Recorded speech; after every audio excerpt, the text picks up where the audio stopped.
grab onto instead. So create a different, um, look at, get a different life preserver. Shift your focus away from what it is you don't want to let go of. I don't want to let go of these jeans. I don't want to let go of these craft supplies. I don't want to let go of these obligations and responsibilities because they define me, or I feel comfortable, or I paid good money for these things, or I worked hard for this. Be honest about the value it's bringing you. If it's not there, shift your focus then to what it is you do want. Well, I want to feel great in jeans right now. I want to be involved in activities that are uplifting right now. I want to have a little space in my life that I can read or relax or reconnect with my family, or get enough sleep right now. That's my priority. We'll shift your focus to that. If you don't know what it is you want, that's okay. It's really normal. This is where you get to start to go shopping for what it is you want. And I don't mean going shopping in a store or with money, but I mean look inside your imagination and envision what it is you really want, and start to create that. Start to think about it, visualize it.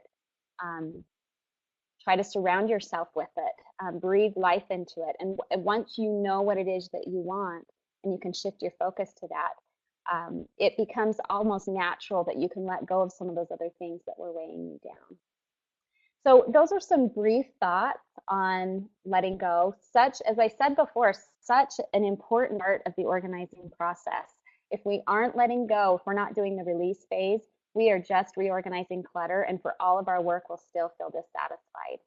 So I'm so glad for the opportunity to share those ideas with you, and I sincerely hope they help you. I want to remind you that I'd love to stay in touch with you via email, through my email list, or again, send me an email. I would love to give you some personal coaching.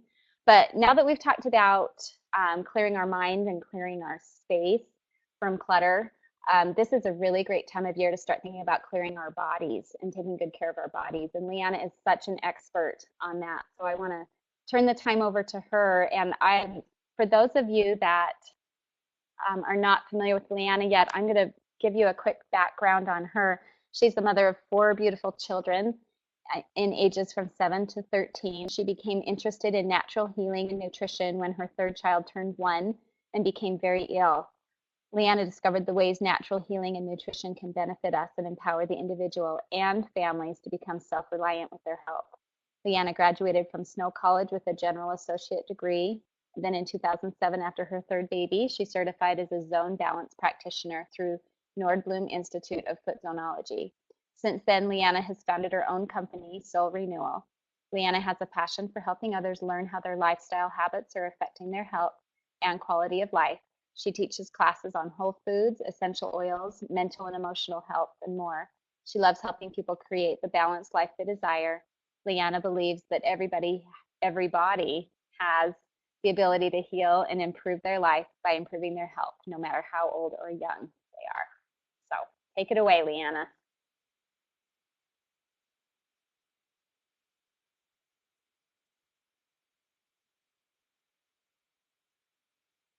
Are you there, Leanna? Yeah, can you hear me? Yes, now I can. Okay. So thank you, Jenny, for that introduction. Um, all right. Jenny, just for your information, I'm going to leave you on as a presenter so that we can talk, Great. so you know that you're on. Okay. And for everybody else, I am so excited to be here and teaching you what I love. Mastering your family's health one bite at a time is my subject title, and I love teaching especially women about their health, because women teach the children, and when we teach ourselves, we're able to pass that on to our families and create a better quality of life for everybody after us, and in the present. So I just absolutely love this subject, and I'm so glad that I can be here to teach you this. So I'm going to ask you 2 questions. On the presentation, it says, which one are you? Are you A, you feel like you know how to eat right and do a pretty good job of taking care of your body, but you want just a little bit more energy throughout the day? Or are you B, you feel like you know nothing about eating and are confused with all the conflicting choices out there. We have so much information on health and nutrition, and and it conflicts. You can always find conflicting information. So are you one of those that are confused and don't know what to do, but have the desire and just need a little bit of help? So um, can you just type in and just maybe answer that question if you're A or a B? Tammy's an A. Mary A. Joanne A. Jennifer A. So it looks like Tina A. So it looks like most of you know pretty good, quite a bit about nutrition, but you just want a little bit extra. So that's good. That's good to know. Okay. So now I want everyone to just take a minute and take your paper and pen. Thank you, Jenny, for offering that advice of getting a paper and a pen. I just want everyone to take a minute and write down everything that you've eaten in the last 2 days. The best thing about making a difference or about changing what you're doing is being accountable. And this is one way we can be accountable right now, is by writing down exactly what we've eaten in the last 2 days. So I'm just gonna let you do that for a couple minutes, and then if you don't mind just writing in the chat box when you're finished, just write a little quick "I'm done."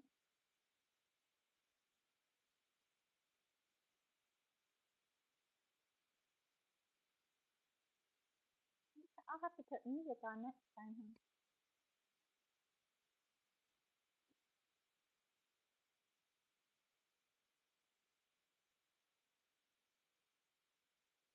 See, Jenny. Yeah. Oh, okay. I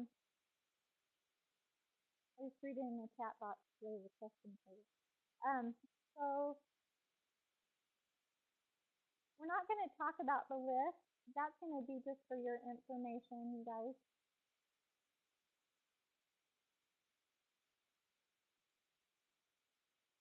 You won't have to reveal anything to everybody right now. So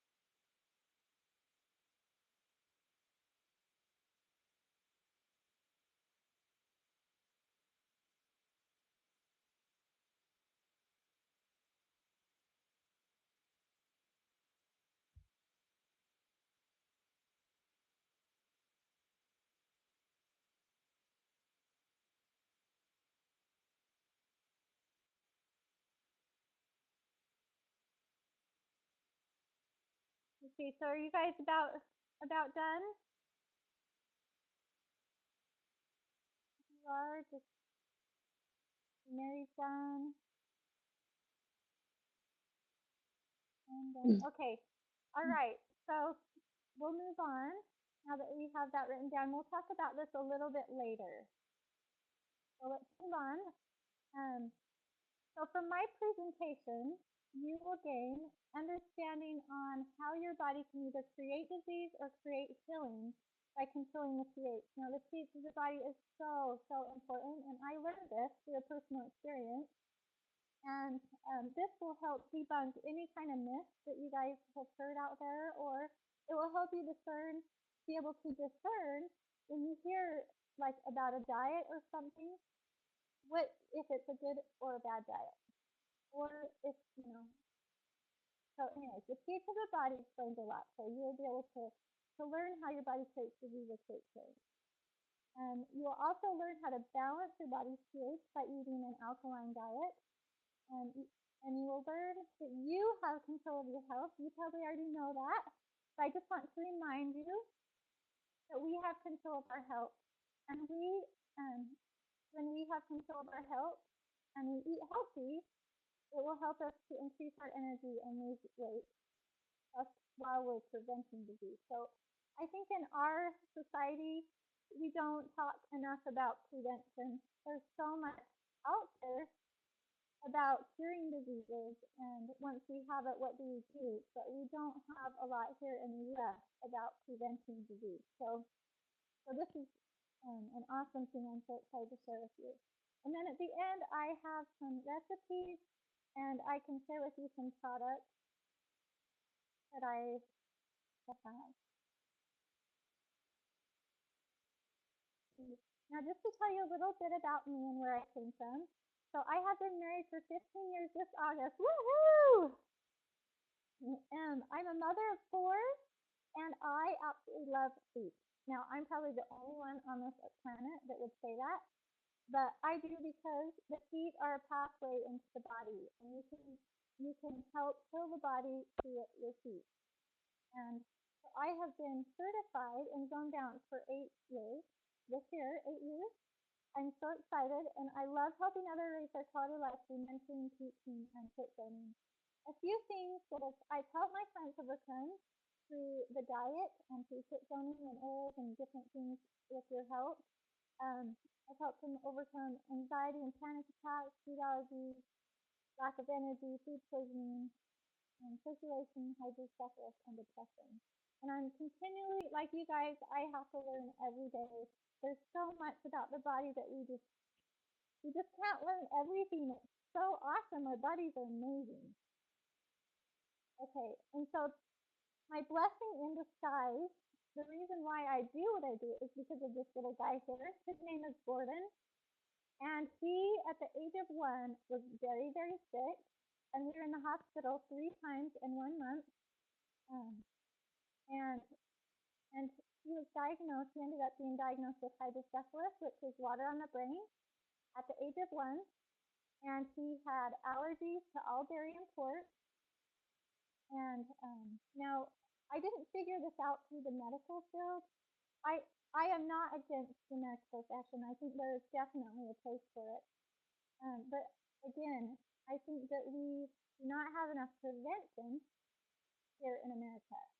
So with the hydrocephalus, that was diagnosed through the medical field through an X-ray.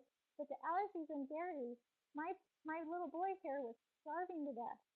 He couldn't absorb any of his food because he had allergies and we didn't know what he was allergic to. And so we went to a foot zonologist. And so that's where the foot zoning came in. That's where I learned about it. And that was my journey on opening myself up to a whole new world of nutrition and energy and healing. So now through this experience with my son, I got very sick myself because as moms, what do we do? Can you guys relate? Type in if you can relate to this. If you can relate to taking care of your kids and then we forget about ourselves. So that's what I did. I took care of my little boy and I totally forgot about myself. And I got very sick with a bad case of acid reflux. Now, acid reflux is all about controlling the pH of your body. And so in this next one, my family, with my son's allergies and with my acid reflux, my family had to let go of dairy, pork, and all forms of acid, and then implement the pH lifestyle because I didn't want to go on a medication, and I did not want to go have a surgery. I didn't want my son to have surgery. I wanted us to be able to heal naturally through our food and through other things like the fit zoning. So this is kind of what my brain did and our family. That's kind of how we felt. We look at the picture. We kind of felt like, oh my goodness, how do I do this? How do I eat healthy? And there's a learning curve. We had a huge learning curve. Now, my learning curve was really steep in the beginning, and then as time goes on, it's not as sweet because I had to for survival. I had to learn a lot really upfront. Okay, so now when you're learning these new concepts of health, and I'm going to teach you about the alkaline diet, we always want to, our learning curve, we want it to look like this, but it doesn't always. And just like Jenny talks about the mind, our body and our mind want to stay in the comfortable zone. So there's always going to be adjustment periods of how we're going to react and how our body and our mind are going to react to change. But this is kind of what our learning curve is probably going to look like. Everyone's learning curve is different. Okay, now that we have established that, let's talk about pH. So pH, I had to change my diet, and it was all about the pH. Now, the pH is so important, and I will tell you why. Does anybody know what pH means? You do type in the answer if you know what it means. I don't see anybody typing, so I'll just go to the next slide. pH actually stands for potential hydrogen, which is the concentration of hydrogen ions in a substance or solution. So now when we're talking about the cells of the body, this will be the concentration of the hydrogen ions in the cells of our body. Now, the pH goes from 0 to 14. 0 is acid, and it is an acid environment. And in an acid environment, you are saturated with hydrogen ions. Your cells are saturated. And they also are rich in carbon dioxide, which is what we breathe out. And there's less room, since they're saturated with hydrogen and carbon dioxide, there's less room for nutrient absorption. And there was actually a study done on this where it showed the cells, what the cells actually look like, and it was very interesting. They were very kind of all bunched up together, kind of like if you were in a tiny little room with hundreds of people with no room to move. Maybe like at a football game or a basketball game and there's lots of people. That's kind of what it looked like, just people crammed in a room, these cells.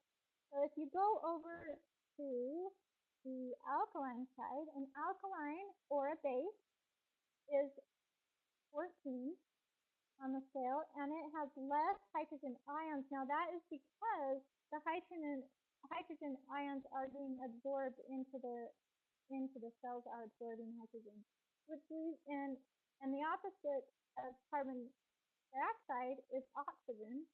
So you can't have carbon dioxide if you have oxygen. You can't have them both in the same place. So as opposites attract, the oxygen wants to be in an alkaline environment. And because there is less hydrogen ions, there is more room for nutrients to be in the cell. And we don't want to be either one of those. We want to be right in the middle. We want to be neutral. So we strive to be between a 7 and 8. Now, the pH, I learned that it controls the speed of our body's enzyme reactions and electrical flow. So that means that when our body is acidic, our cells spin really fast and they're hot. They fire fast. When our body cells are alkaline, they are slow. Actually, if your body cells are at a 14, they don't even move at all. So some people like to think of it as like a battery. A car battery, to get the car started, it has to fire really hot and really fast to just get the car started, and then it's good to go. And it doesn't last very long. It's just a second to get that car started. Now, the flashlight battery, we can actually hold the flashlight, so it's not hot. It fires slow. The energy is slow, and it lasts a long time. Like how long does it take for your flashlight to go dead? You can use it quite a few times before it will go dead. Another example of that is that I like to talk about with plants. Uh, my father-in-law actually called us up one day and said, he was talking to my husband and said, Todd, how come my garden won't grow? Because every year he grows these beautiful tomatoes in this beautiful garden. And he was asking my husband, because he thinks my husband knows everything. And almost all the time he does. But he asked him, he said, how come my garden's not growing? And we didn't know. So he couldn't figure it out. So he had somebody come and test the soil. Now the soil ended up being, what do you guys think it was? Acid or alkaline?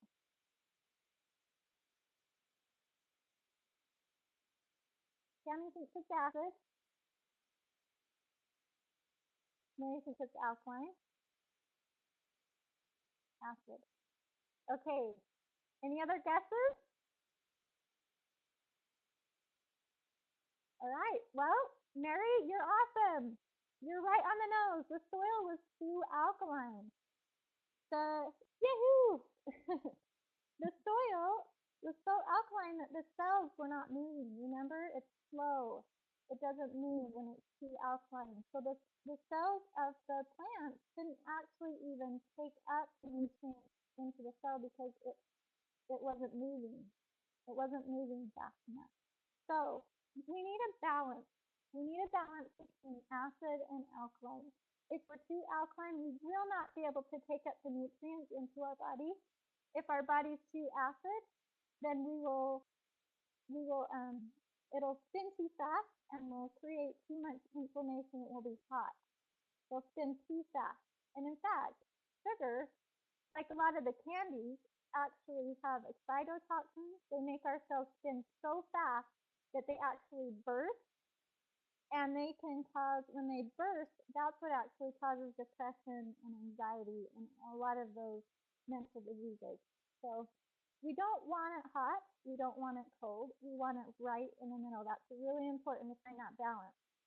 So another thing that at the bottom here you see, the second thing that the pH actually has control of in our body is oxygen.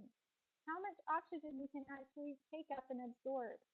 Now, this is Dr. Otto Warburg, and he did a study in 1931 about cancer and the pH of our bodies. And he says a normal cells have an absolute requirement for oxygen, but cancer cells can live without oxygen, a rule without exception. Deprive a cell of 35% of its oxygen for 48 hours and it will become cancerous.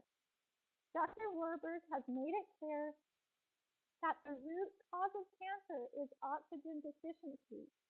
Now, can you think of that? 1931, there is this scientist, this professor who is telling us that cancer is caused by an oxygen deficient body. Isn't that amazing? I do not know why we did not listen to this man, but this is huge. This is huge.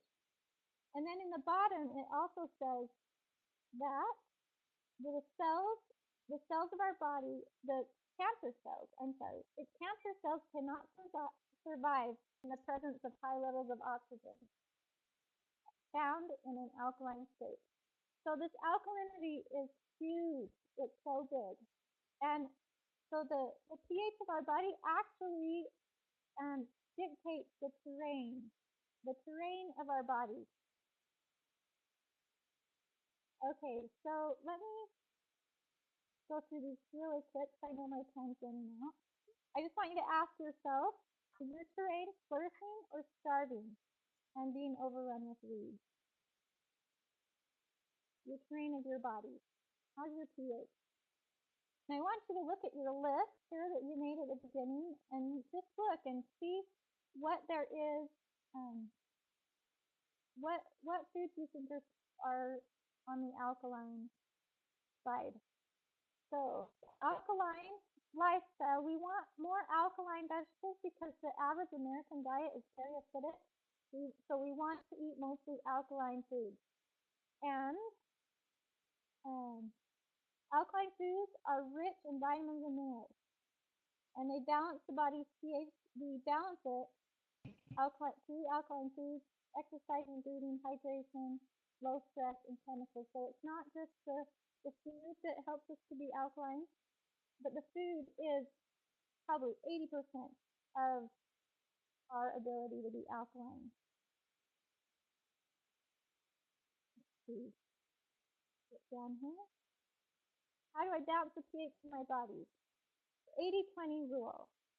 So eat 80% alkaline foods and 20% acid foods.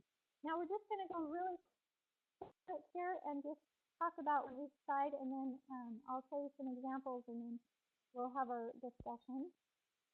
Does anybody want to type in what they see an alkaline food?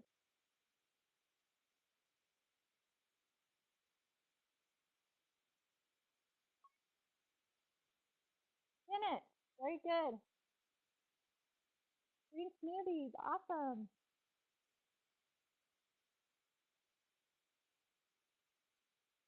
So you can write down here that the greens are the #1 alkaline food. They are so rich in minerals and vitamins for our bodies, and they have everything. They have everything our body needs except for vitamin B.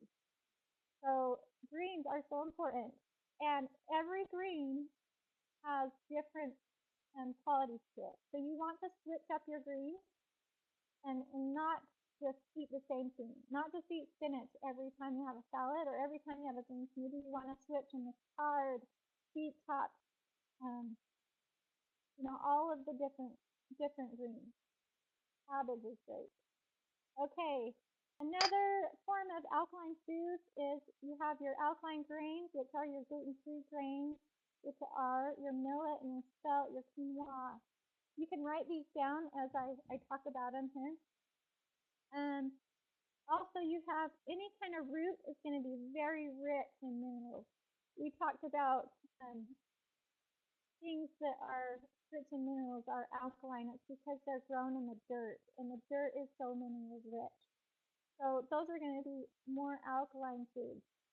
And acid foods are going to be your fruit and your sugar and processed things and fried things. Okay, and so I have some examples here of foods that I like to eat. So this is a snack, and I just have a Wasa cracker here with hummus and tomatoes and avocados. Now avocados are an excellent alkaline fat. And beans are good alkaline, especially if they're sprouted. And we have our salad, which is fermented food. So I have on the salad, I have fermented cabbage. What's that called? Sauerkraut. One of my favorite things to eat is sauerkraut. So that is like one of the best things because it also replenishes your flora in your gut. And then I have a dressing made with avocado, lime, and cilantro, garlic, very alkalizing to the body. Green smoothies. This is one that my son made, and he was so excited. But he didn't like me taking the pictures. And then for dinner, here's an example of a soup. So you have Costco is a fabulous place to get organic food because they have such a good selection. And that's where I found the sprouted bean mix. And then just any kind of root vegetable that I could find in my house, I just chopped it up and stuck it in a soup in a broth. All right. So Hippocrates said, "Let food be thy medicine and medicine be thy food." So this is just an amazing quote because food is really our medicine. We can heal our bodies through the food. The herbs and the things of the earth have everything that our body needs. We just need to eat it.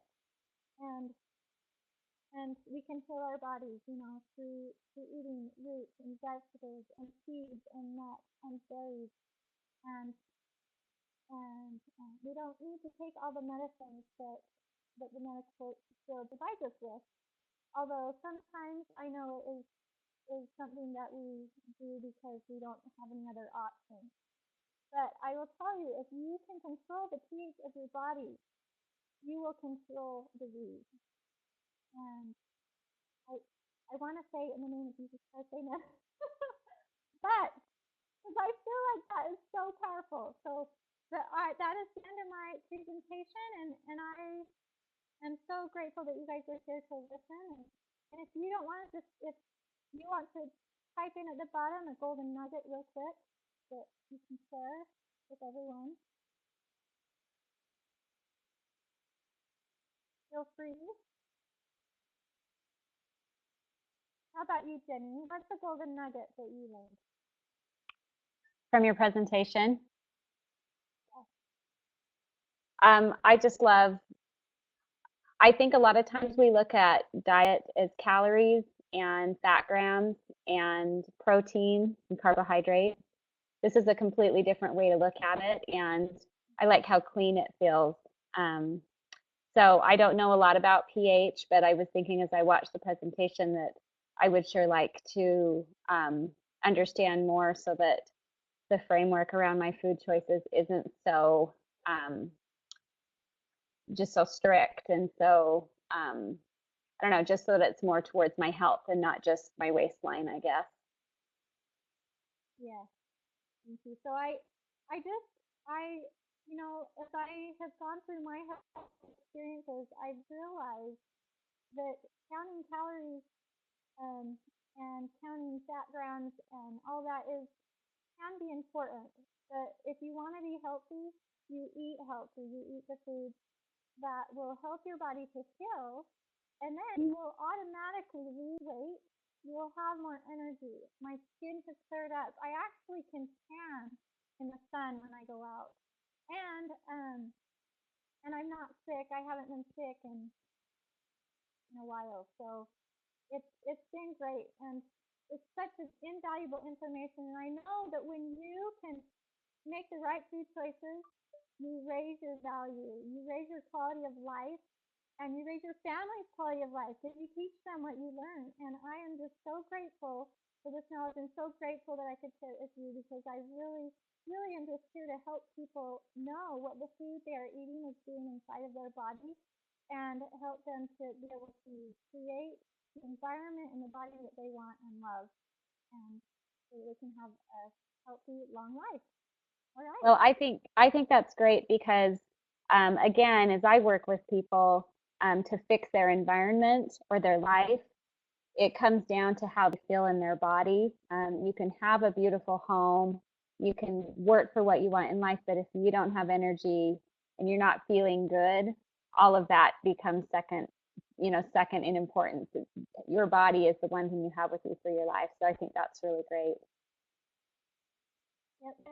And I love the fact that you talked about also cleaning out the mind and cleaning out your space, because I know that when we make better when we want to make better choices, we have the desire to improve our lives. We can't do that unless we create the space for it. So I really love this presentation, and the subjects that we talked about, because I think they go so well with each other, and um, they just they just really help us to be able to get a well-rounded perspective on health. The mind, it starts in the mind.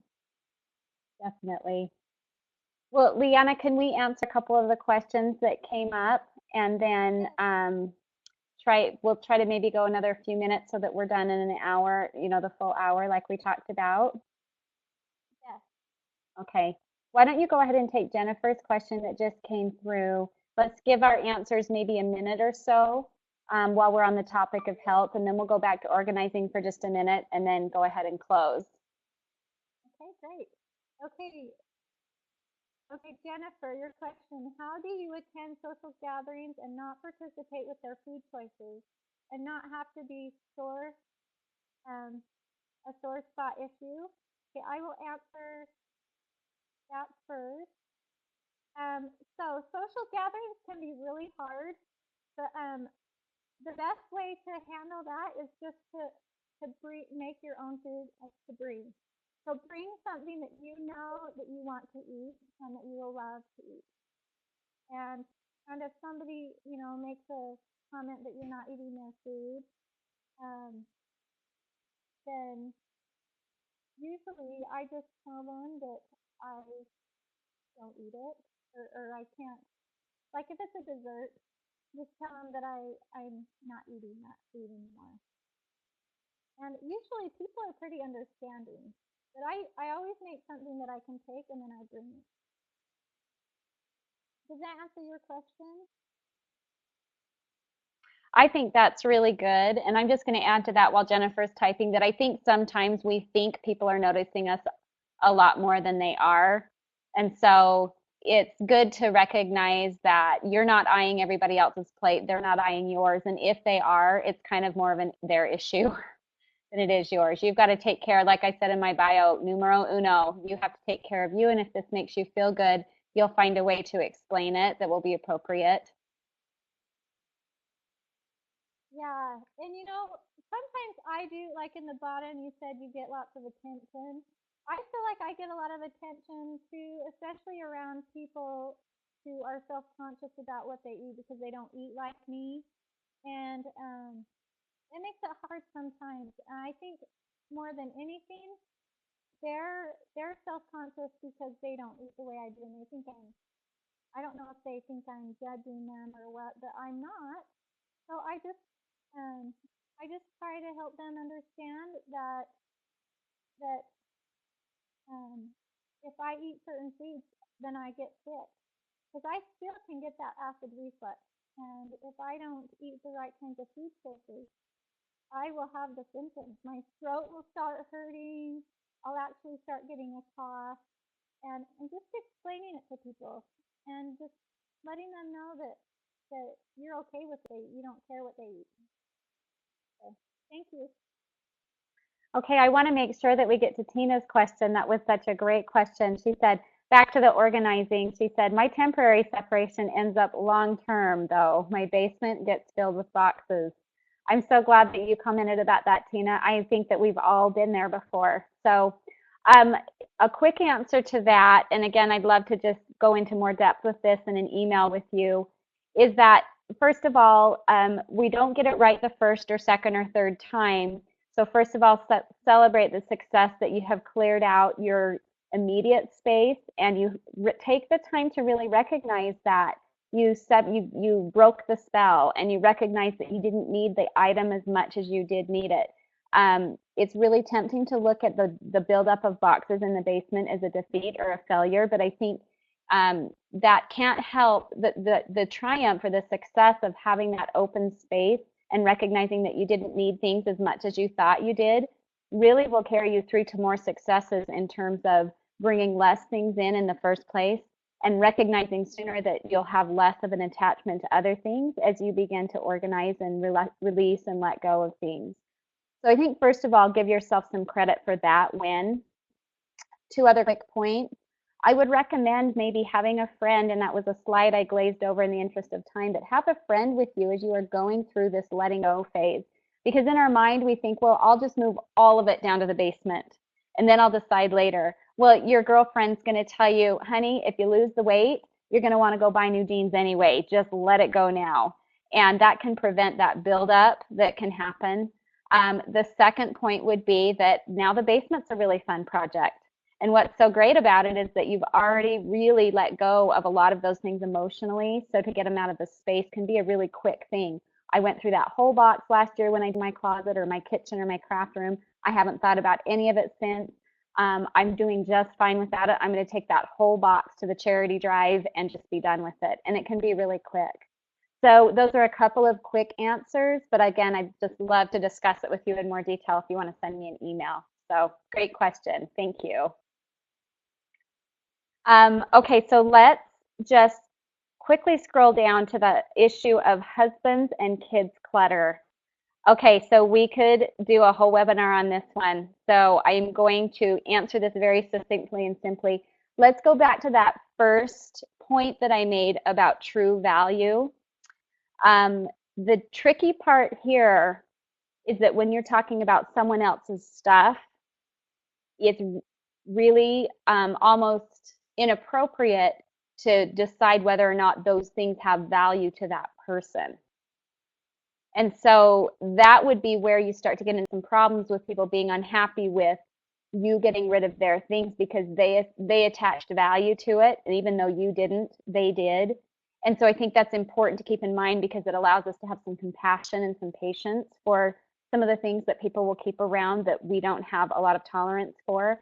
I think the kids are a little easier than the husband because you're the child's caretaker, but your husband's an adult and is entitled to an opinion in his own space. So with your child, give them a limit, a special box, give them a special drawer, tell them they can fill it up as fast as they want with whatever they want, but that is their space.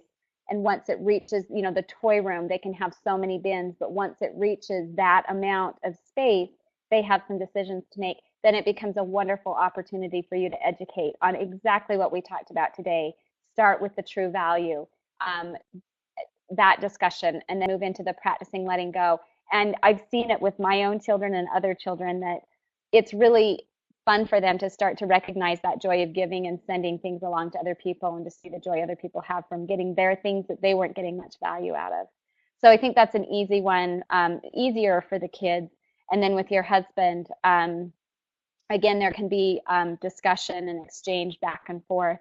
But I would really caution you in doing too much with his things because he would assign value to those that you don't necessarily know. And so a discussion is going to be a little bit better way to go with that one. And again, I know I can't answer that entire question in a quick answer. So send me an email if you've got more questions about that, and let's talk about it.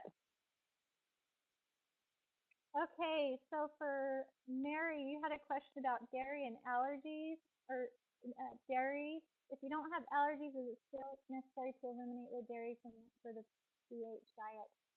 I would probably say yes. It's a kind of a personal opinion, but the dairy that is in the stores nowadays it's homogenized and pasteurized, and they actually kill all of the good stuff in it and then put synthetic stuff back in. So it is a base, but it is very, very mucus forming in the body, and it can cause a lot of problems. And I would probably say that about 80% of people are probably allergic to it and don't know it, just because they're probably not allergic to the actual dairy. They're probably allergic to the synthetic vitamins that they put back in. So that's what I would do there. Sometimes Greek yogurt is probably one of the best things that you can eat out of the dairy category. So sometimes I will use that. Let's see. And Jennifer, your question was about water. What kind of water do I drink? Now, the water I drink, alkaline water is really, really awesome. I actually go to Centerville, Utah, to a well and get artesian well water. It's that is really good if you can get well water that's fresh. And then, or you could use, if you have an osmosis machine, you could use osmosis, but you do need to put minerals back in the water. So hopefully that will answer your question. And I see our time, we got to close soon because our time is about up right now. So before we go, I think Jenny and I both have a couple of offers for you guys. So take it away, Jenny. Well, I've covered it in my presentation, but I will just, here, I'm going to pull it up on the screen again so that you can get the email. So here you go.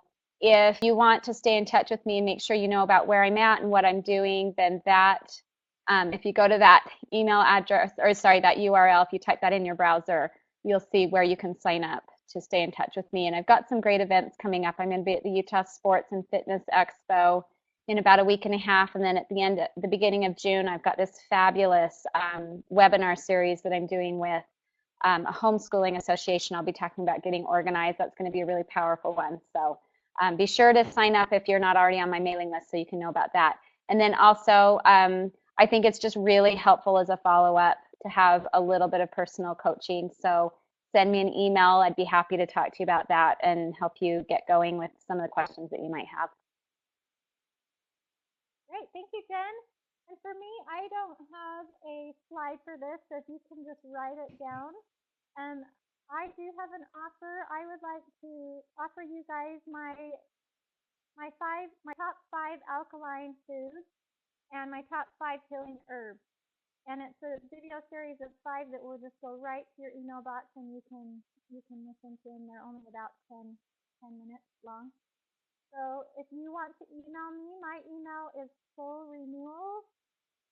It's SOLE, soul like the bottom of your feet because I love feet.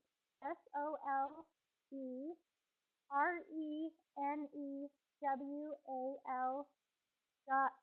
.lc@gmail.com. That's soulrenewal.lc@gmail.com. And so if you email me a quick email and just say, put your name on it and tell me what you loved about the webinar today, what your favorite gold nugget was, and just let me know that you want the free healing herbs and alkaline food videos. And then I would also love to offer you a free strategy session where I can talk to you and kind of help you with figure out where your needs are and how I can best help you and serve you. I would love to do that with you as well. Probably half an hour phone call is what that would be. So you can also put that in your email. And again, my email is Soul Renewal, SOLERENEWAL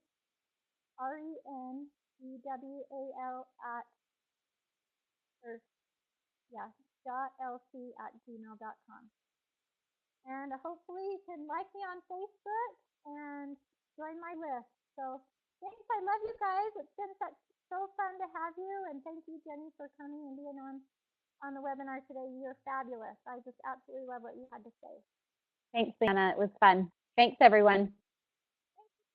Have a good day.